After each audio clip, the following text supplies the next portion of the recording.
Good morning, everyone. Welcome to our virtual pre-lab lecture. Hope you had a wonderful weekend and you're ready for our lab this morning. Today, our experiment is on periodic table, which I know every one of you know what periodic table is all about.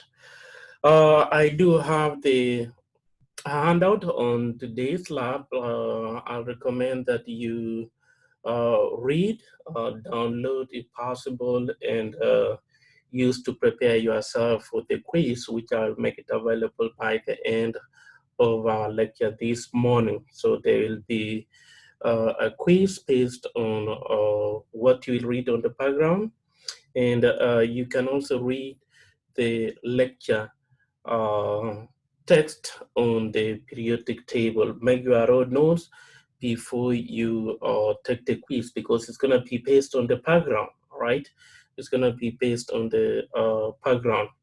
What I want to do is I want to share my screen and walk you through what we will be doing. Highlight the sections which you will skip. We will not do all the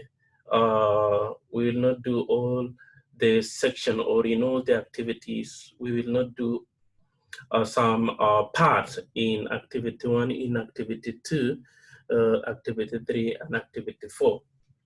So at the outset, we all know what a periodic table is. Let me just see if I can share the periodic table.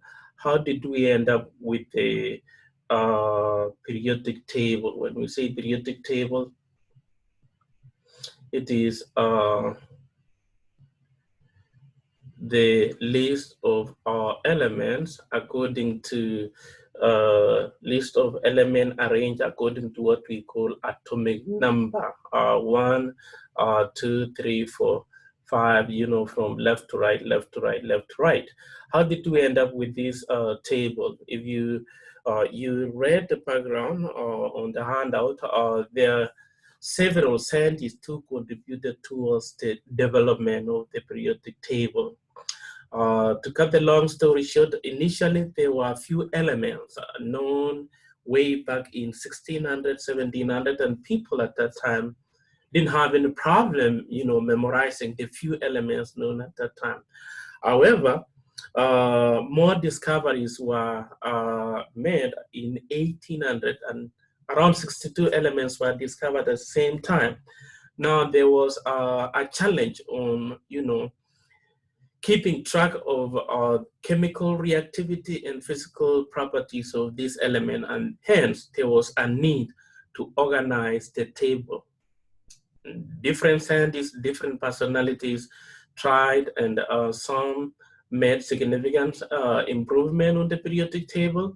And I want you to make your own notes from the first person who tried to organize the periodic table.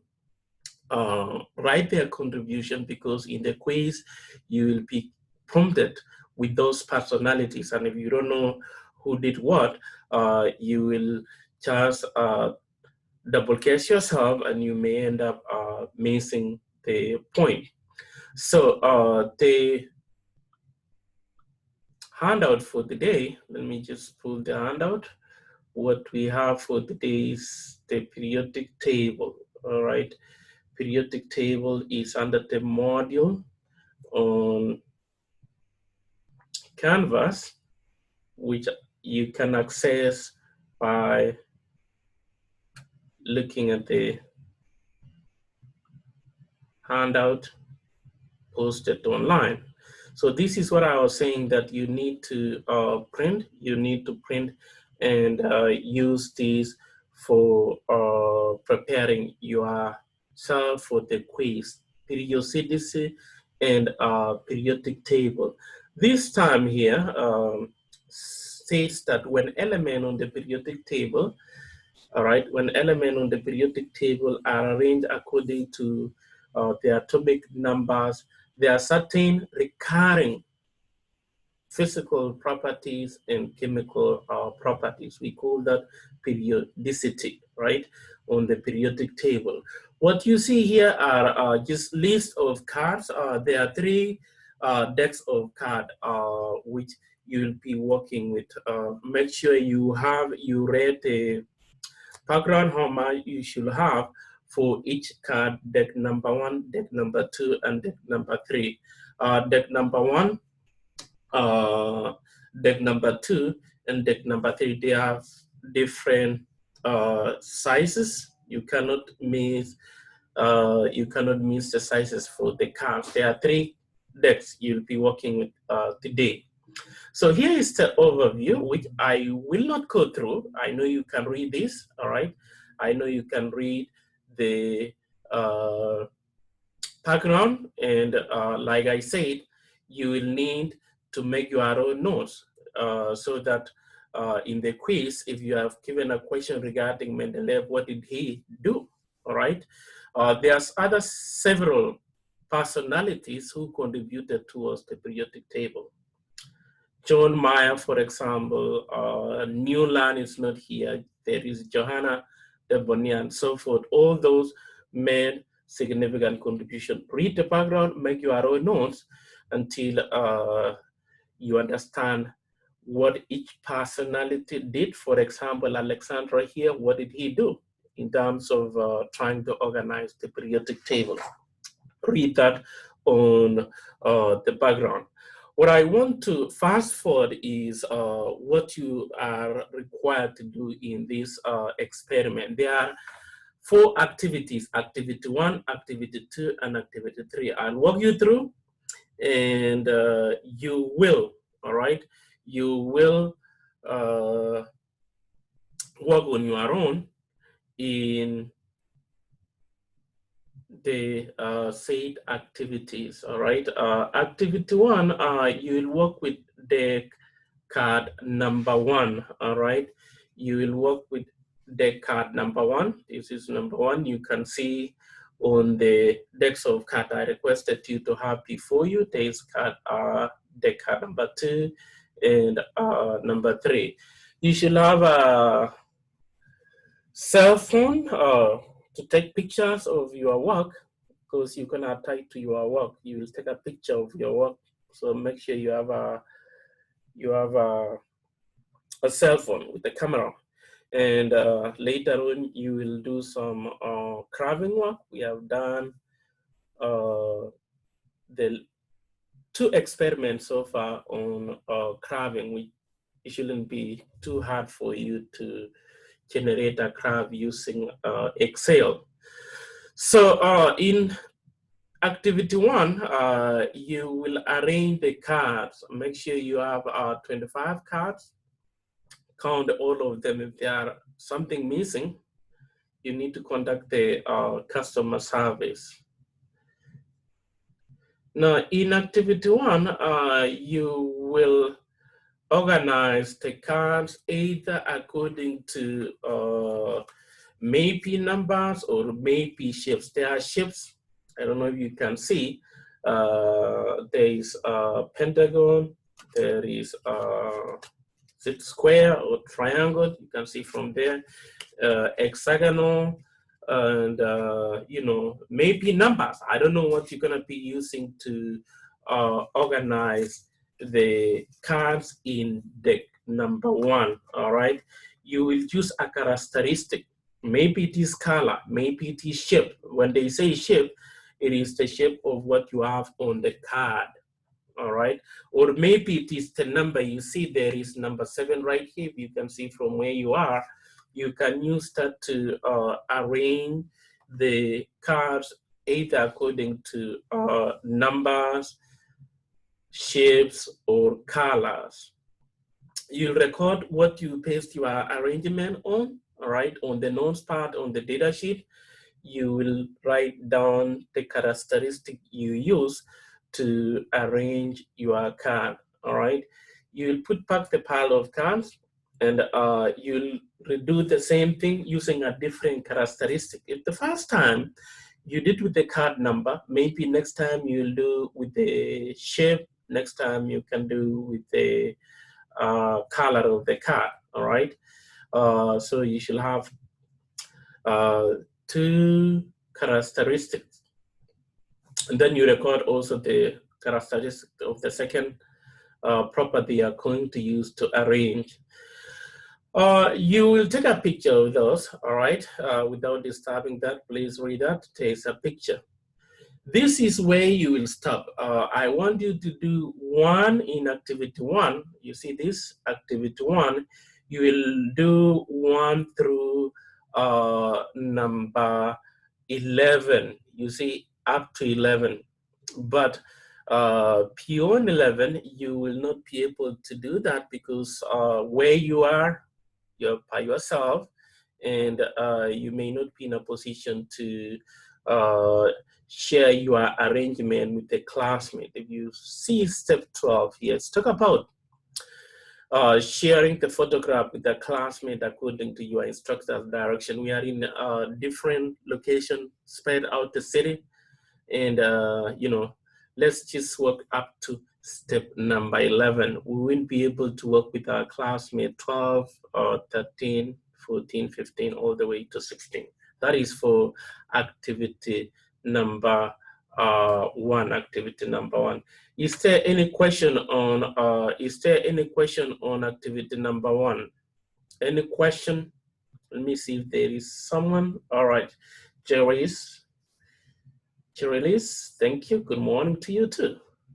So that is what you will do for that's what you'll do for activity number one. I don't want you to get worried that how am I going to complete 12 or 13, 14, 15. This is for, you know, if we are in a position to share our work with our classmates.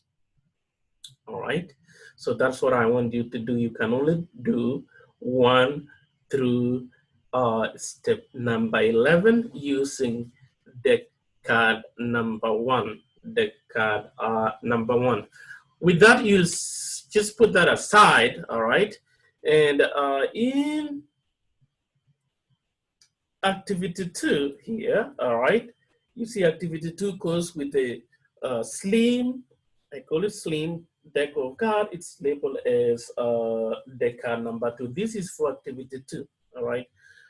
With this, it has now the properties of element, but they don't give the chemical symbol or anything. It just give us the properties, that's atomic mass, atomic radius, ionization energy, oxidation state, all right, and valence electron, and the formula of oxide. Well, atomic mass, let me just maybe explain some of the terms you see there.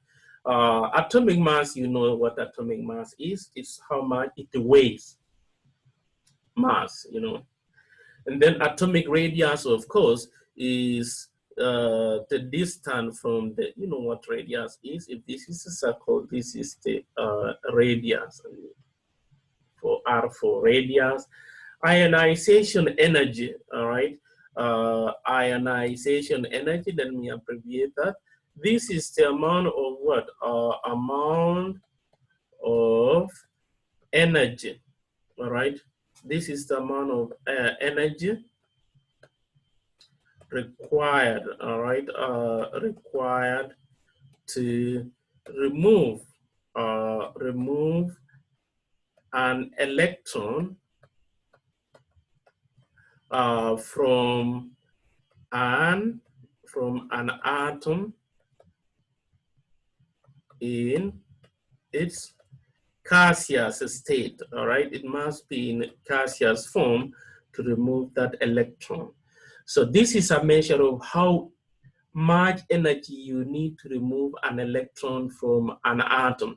What I mean by that is, if I write the electron configuration of lithium, for example, number 3, with the inner shell having 2 electrons and the outer having 1 electron. If this is lithium, atomic number 3 with 3 electrons, the energy required to remove this electron right there is what we call ionization energy. Ionization energy. So when you see ionization energy, It's measured in kilojoules per mole, all right?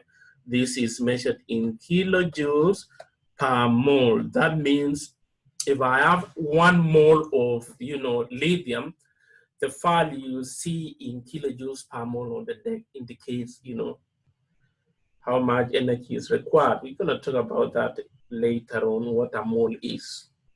So know what that means, ionization energy. Oxidation state is simply the value.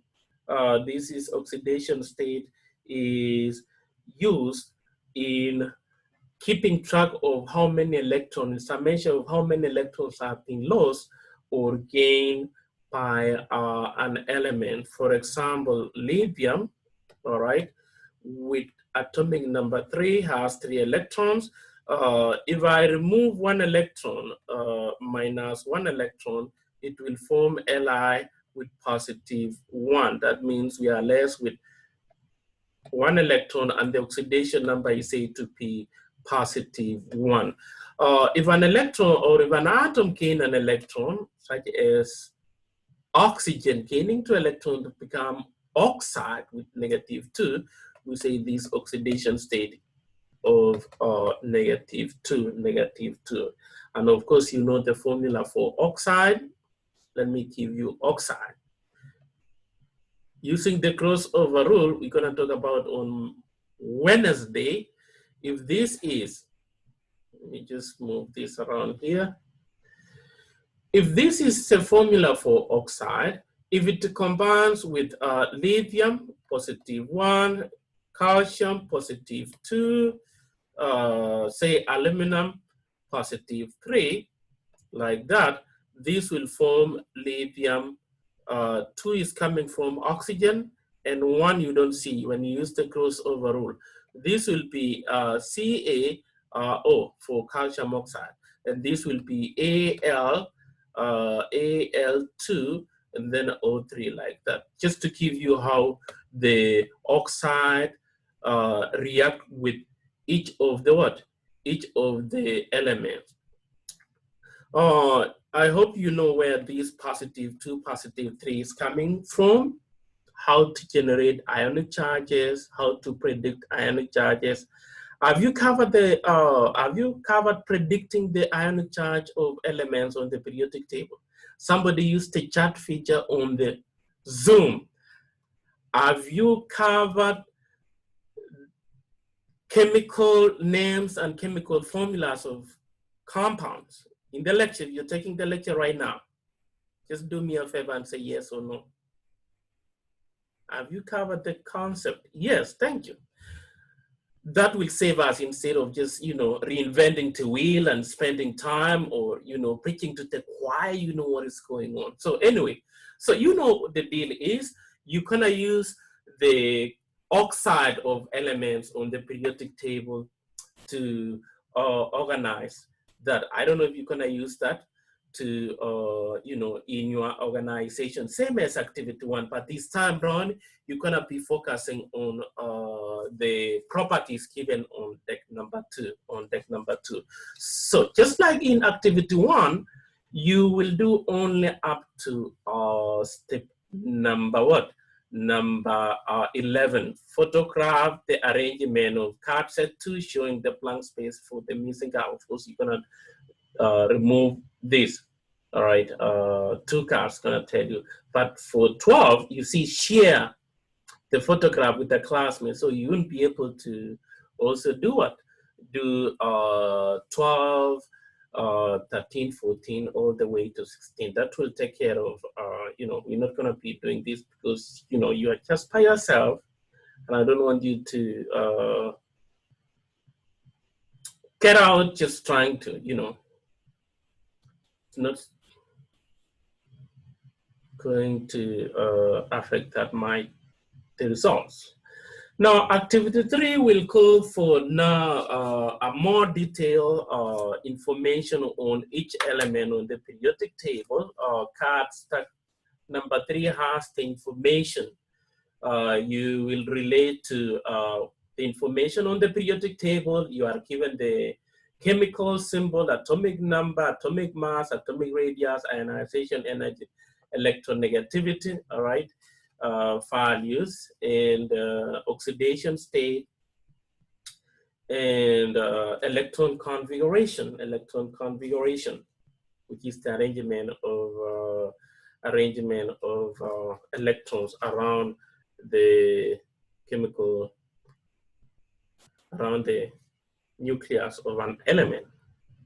Now, there is a term here, electronegativity, defined for you. Electronegativity,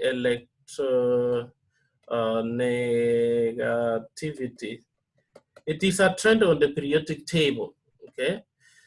This is the ability to measure the ability of an atom to attract, all right, to attract electrons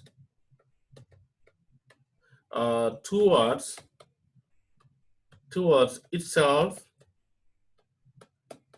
in a covalent what? In a covalent bond. You know what covalent bond? Bond between two nonmetals sharing their valence electrons. There is an equal sharing of electron. If you have this, there is equal sharing because of same electronegativity values. But hydrogen and fluorine, electrons spend more time closer to fluorine because of electronegativity value. So just to define what electronegativity means. So those are the information you have on card deck number 3, all right? Just like before, you will work from step 1 through step number 11, all right? We'll talk about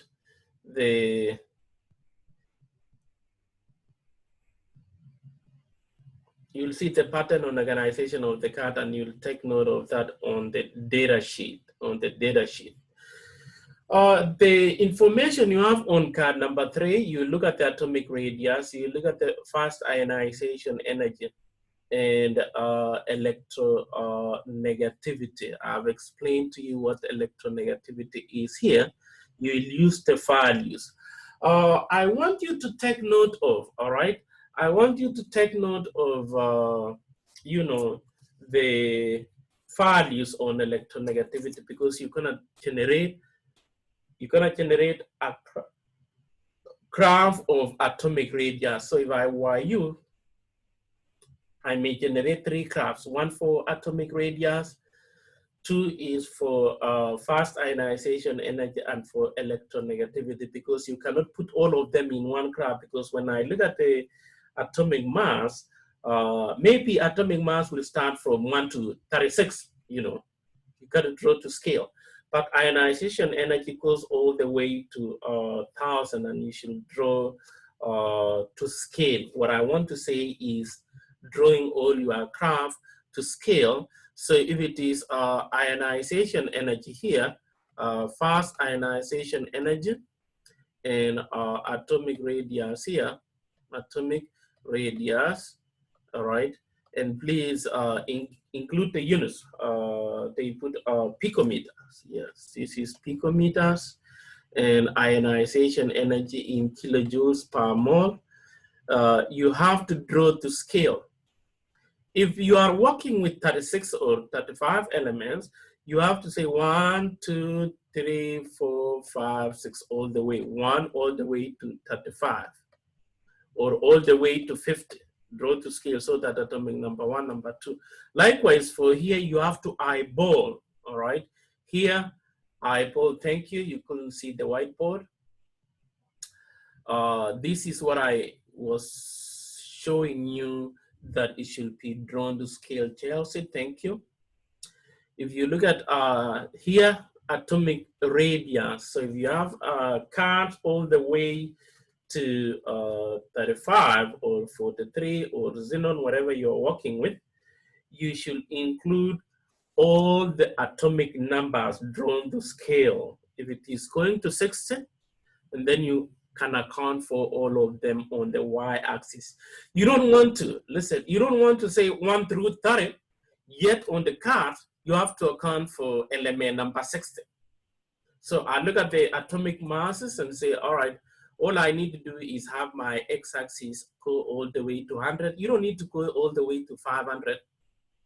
We don't have atomic number 500 on the card. And I'll do the same thing and say, all right, if it is going to 2000, I can say maybe one small subdivision will represent 50 or may represent 100 so that I account for all of them and use the spreadsheet to mark on the atomic radius. What is the ionization energy number 1? What is ionization energy for 2? What is ionization energy for 3? I'll do the same thing for atomic radius. If the radius is going from what I see here, 88, there is 71, there is 150, just to have a general trend. All right, and the same thing for what? For electronegativity values on the deck number 3. Deck number 3. You will attach, save on the desktop or anywhere you may have like a folder and attach to your what? To your data sheet, and submit using the submit pattern on the assignment. Please do not send as email attachment. I'll check that. All right, so please take note of the carving. You should have the title of each one of them. Label the x-axis and y-axis. All right, label y-axis and x-axis. Other than that, that's all what you need to do for this lab. If there is no question, I'll stop sharing my screen. And after this, I will make the quiz available. I think it's about 20 questions, multiple choice. Please read the background before you just, you start taking the quiz. I think it's about 30 questions, 30 minutes, multiple choice. Read the background fast before you start taking the quiz, all right? Like I said, there are several personalities who made contribution towards the periodic table, and you will see their names, and you need to know what their contribution were as far as the development of the periodic table is concerned. Other than that, if there is no questions, that mark the end of our pre-lab. Stay safe, sanitize, and stay healthy. I'll see you on Wednesday. I want you to get done with today's work by Wednesday, because when we come on Wednesday, we will start something new. And if you, by Wednesday, you are not done with this, things will pile out. And that's why you may think that, oh, it's too much work. What am I gonna do this? All right, don't let things pile. If I were you, I'll get done with it so that by Wednesday, you will just focus on what we'll be doing. That is, naming of the compounds is pretty straightforward as well. I'll make the work for Wednesday available by end of the day so that if you get done with this, you can go ahead and get started with Wednesday's work, which will be due next Sunday. All right, I'll give you time for Wednesday work until Sunday. Is there any question? Any question? All right, that marks the end of our pre-lab. I'm just gonna stop right now. I'll see you on Wednesday. The class is dismissed. Have a good morning. Thank you.